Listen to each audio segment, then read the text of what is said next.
today we read All Summer in a Day by Ray Bradbury, right? Yep. Did anybody know? So, can you, just think about this real quick. Can you, as a student, oh, are you good, Kennedy? Yeah, I got it. Okay. If you are a student and you are trying to make connections and find character traits, is that something you can easily do if you do not understand the story? No. What do you just hurt yourself? Yeah. Okay. Are you gonna be okay? Okay. Is that something you can do? Like if you don't understand the story, can you make connections with it? Not really. As we look for indirect and direct characterization, is it easy to find those things if you don't understand it? No. So really, what is the first thing we have to make sure we can do? As good readers, we have to what? What? Comprehend your story. So while this was written in 1954, I don't think the word choice or the plot was that out there that you couldn't follow it. But what I would like for you to do for just a few minutes with your table group, please go ahead, and I would do it chronologically. I would kind of just do it sequentially. What was the story about? Where did it start?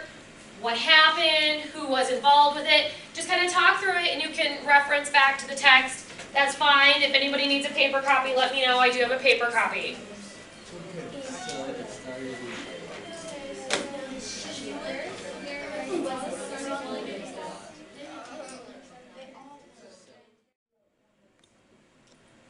Okay, good.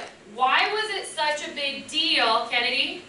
Because she'd seen something before and she remembered it. Okay, poems about the sun. She wrote a really good one. They didn't believe she wrote it. They didn't believe she wrote it because she wrote a poem about the sun, and then eventually they locked her in a closet. I'm actually going to shift that down even. Dom, why was it such a big deal? Like, I'm hearing the word sun. She wrote a poem about the sun and all that stuff, and they didn't believe her. Why? Why is the sun such a big deal? Because none of them have seen it for such a long time, and they don't believe that she has seen it before and that she remembers it, because it's like, it's an important thing to them because it's in their life, and it's something they really want to see, and they don't want to believe it how she describes it. They want to believe it their way, because they think their way is better. Okay, so how old are the kiddos? 9. 9. Okay. Eva, what do you want to add?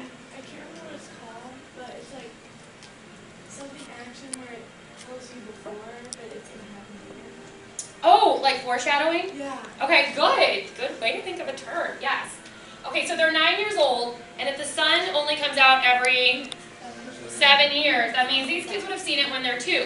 But Margot is different than the kids who were born and raised there, because she didn't come to Venus until she was 4. So she remembers the sun. Here's my son. It's great, isn't it? Totally. I know, amazing. Thank you for the accolades.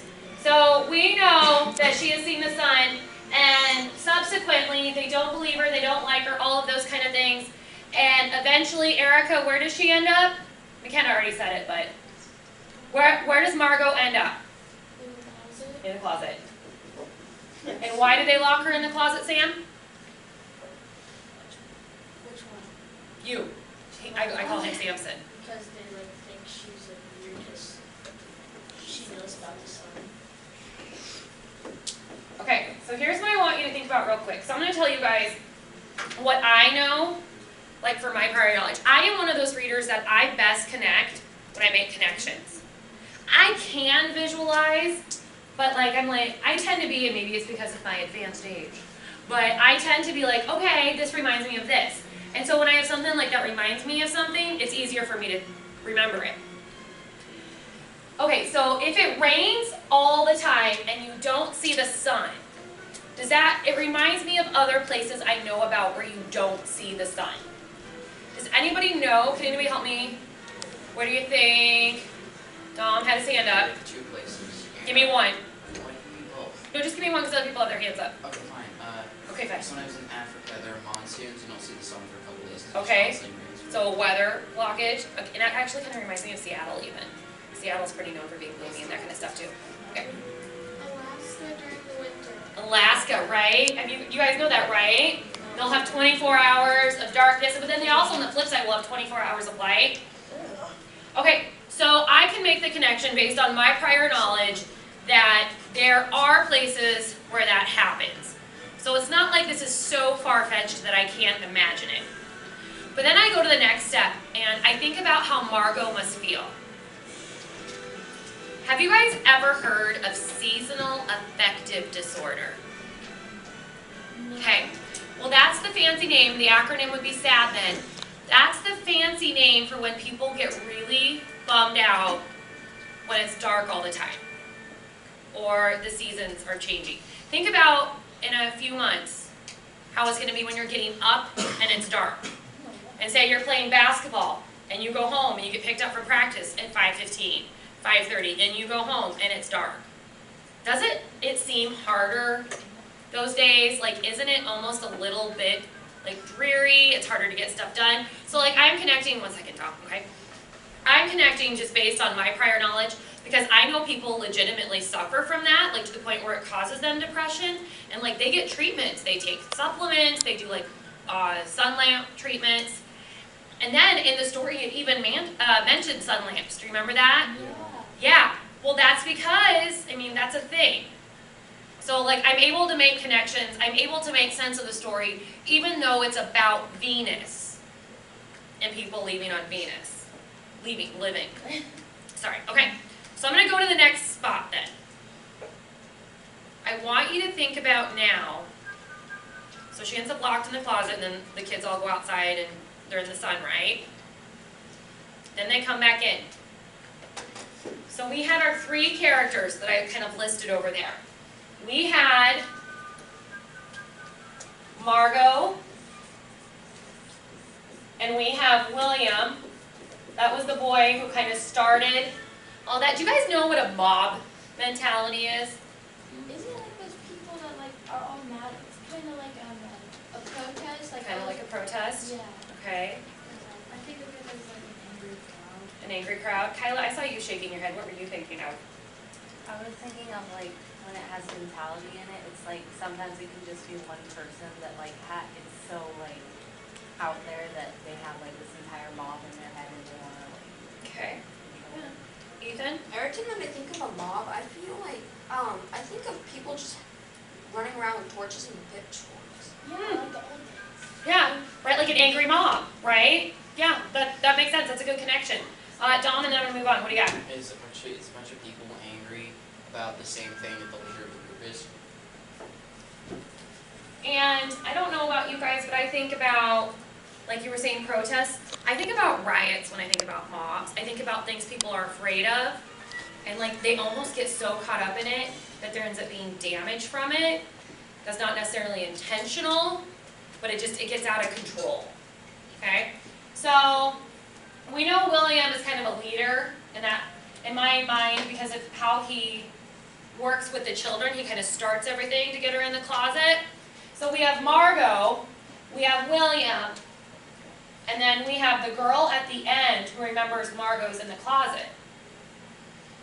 I want you,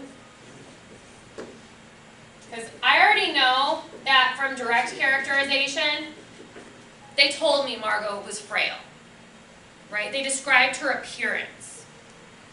And then William, well, I get that he was angry, but what else might he have been? Don't tell me. Save it. Good. Lock it in here. Wait just a second. So William, and then the girl at the end. I want you guys at your table groups to come up with a character trait through indirect characterization for all three of those. Now, there's a little bit more. You have to be able to back up your thinking, right? How do you back up your thinking? With what? Text evidence. Oh, text evidence, good. I like it when you're like sure of yourself, that's good. So, I don't need line for line, but I need you to be able to tell me in the story where you saw that. Okay? So, I know that this person was this because this part of the story. You don't need to read me the exact line, I don't need the exact number, but you have to be able to back up your thinking. And then we'll also do a little bit with our prior knowledge. Like, what did you already know, so when you saw that text evidence, it made you figure out that character trait. Am I making sense? Yes? Yes? Yeah? Okay. Find what you guys consider to be the best piece of evidence and then be ready to justify your answer with that prior knowledge piece, with that indirect characterization stuff. We are good, we have plenty of time. I'll probably give you like 5 to 8 minutes for this, to be quite honest. Yeah? Are we doing for each character? Yeah, all 3 characters. Because I think this girl plays an interesting role at the end. This guy kind of acts as a catalyst to start stuff, and she's our main person, right? So all 3 of them drive the plot, because characters really drive the plot, right, in the conflict. Okay, go ahead. Characterization. Yeah. She had the idea of walking in the closet. She was the reason that she got locked in the closet. Yeah. What? Seasonal affective disorder. Sad. It's a real thing. Google it. The girl could be a bystander. Like, I feel like I have it right now with all this nasty right. That was indirect. It's like when you don't see the sun and you don't get vitamin D and it's just like dark for days and days on end, people get depressed. Yeah, it doesn't happen to everybody, it just happens to some people. Okay. So, don't hesitate to speak up with all these brilliant ideas that you have. Well, you did, so the word you describe mom or the character. Tell them, not me.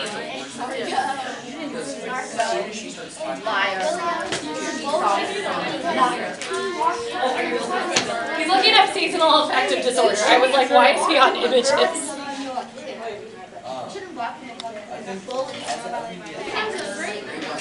Think about this too, guys. These are 9-year-olds.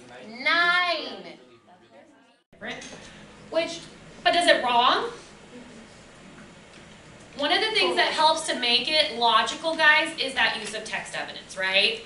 If you can support your thinking with text evidence, if you can support it through your prior knowledge and your connections, then you're fine.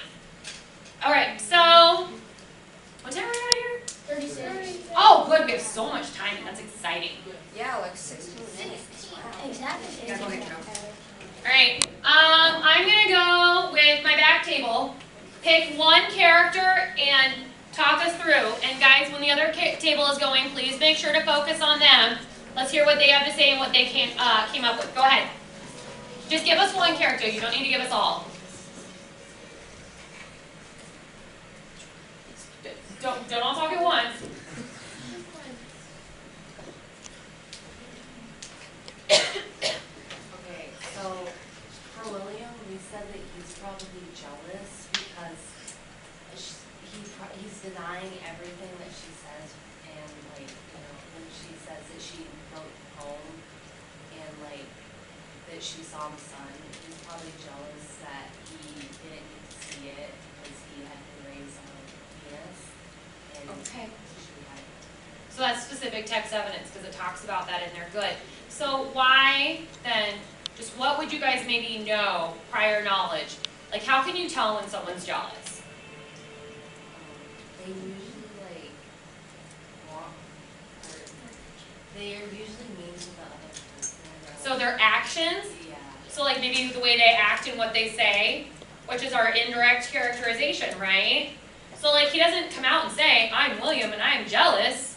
He acts a certain way, he speaks a certain way, and based on what you know and what happened in the story, you were able to assign him a character trait.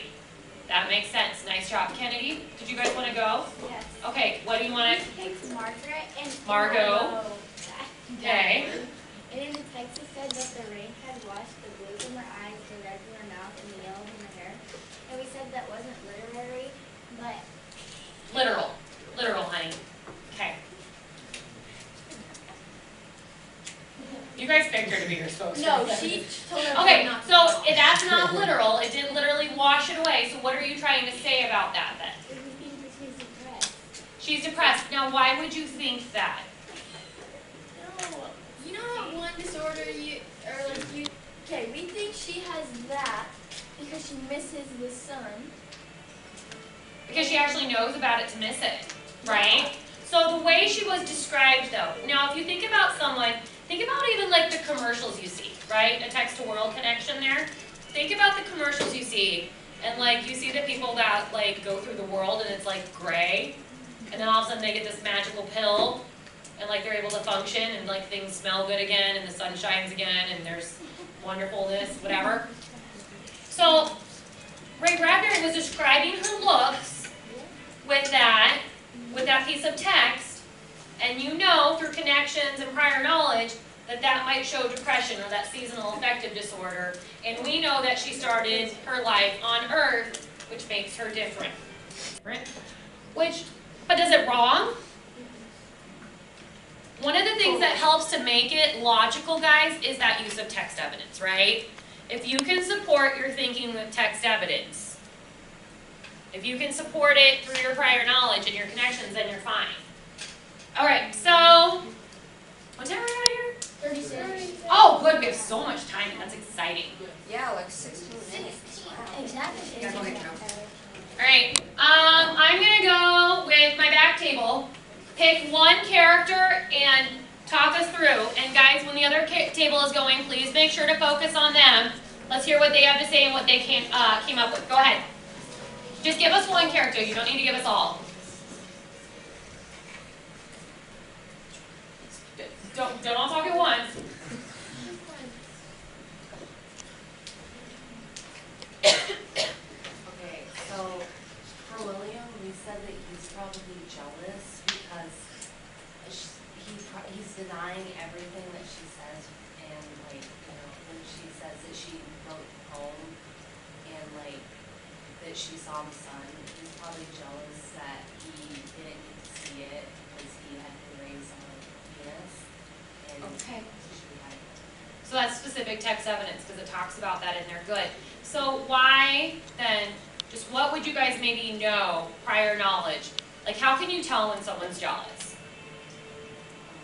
they usually like want, or they are usually mean to the other person.